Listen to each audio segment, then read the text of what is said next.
kingdom-making work that they have been up to over the last 15 years. Kevin owns a body shop in Norwood, likes to get his hands dirty, and also loves being and talking with other Christians. He tells me that he is perhaps a closet failure.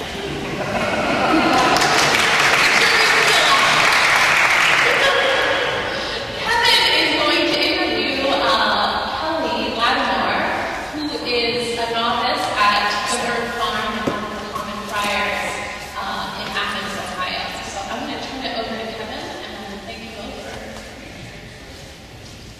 So the bishop said when you come out of the corners, some coming out of the closets.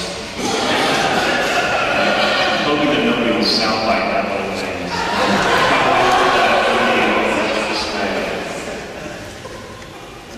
So I'm kind of going to let you know by now, just a brief story, if that's okay. My grandfather attended this church for a number of years.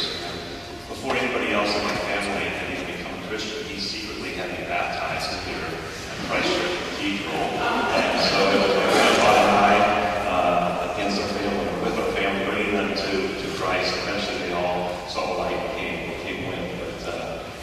So yes, I was baptized actually in this church as an infant, and I just found that out a few years ago. I've always since then felt a bit of a special affinity to here, and I sometimes come to sit Sunday mornings way back, very occasionally, frequently on God with me.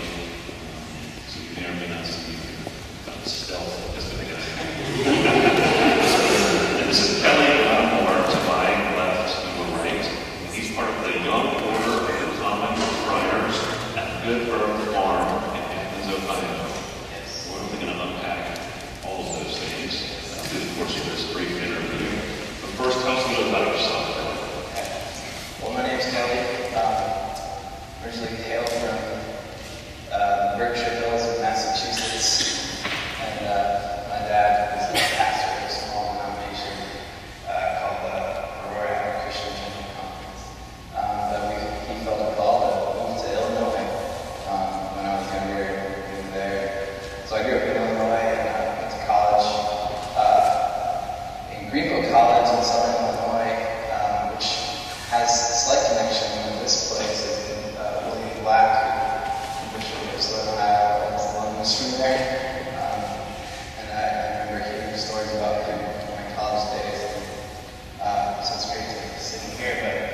But I met a friend there. His name was Kyle Watson. We're best friends for all of our college life. And as it is with college, we spent 4 years there, and we still don't know what to do.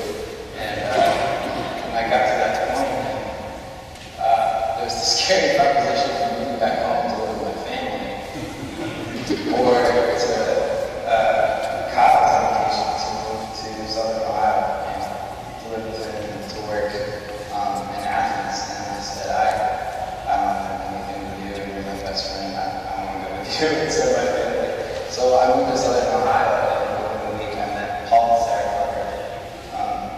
They were at a farm. They had a Tuesday Eucharist, and so Kyle and I met them, and we felt extreme love. And Kyle and I were working at a shelter in town, and called it my house.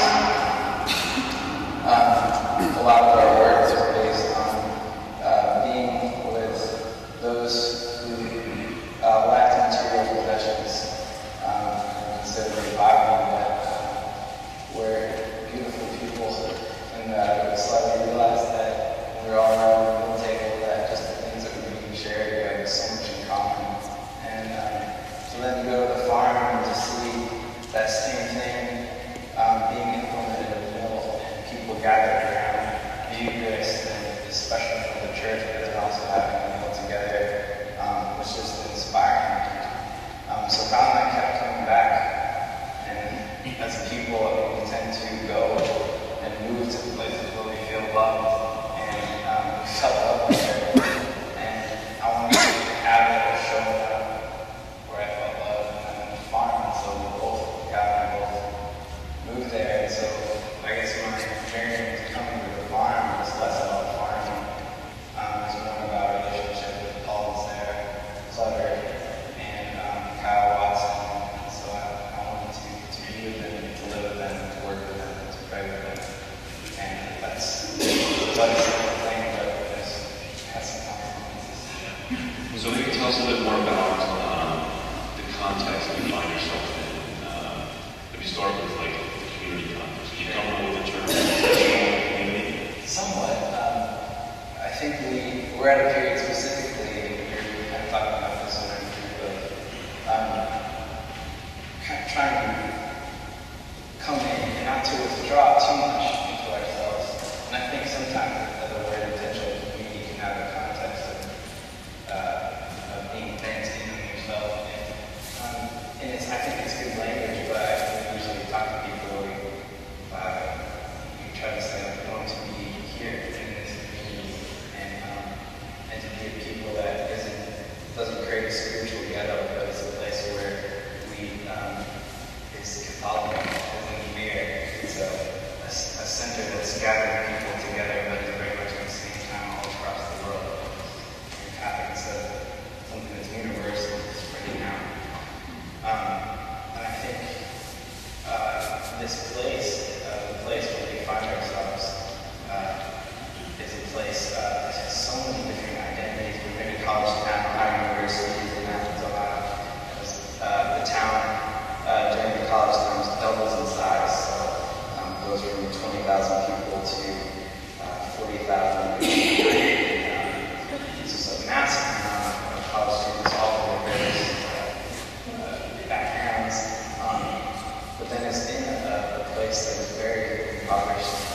Athens County has the highest poverty rate in all of Ohio. It's 32%. And this is staggering. And so being a community of people in that context, seeing very material needs, I think that's where Paul and Sarah started out.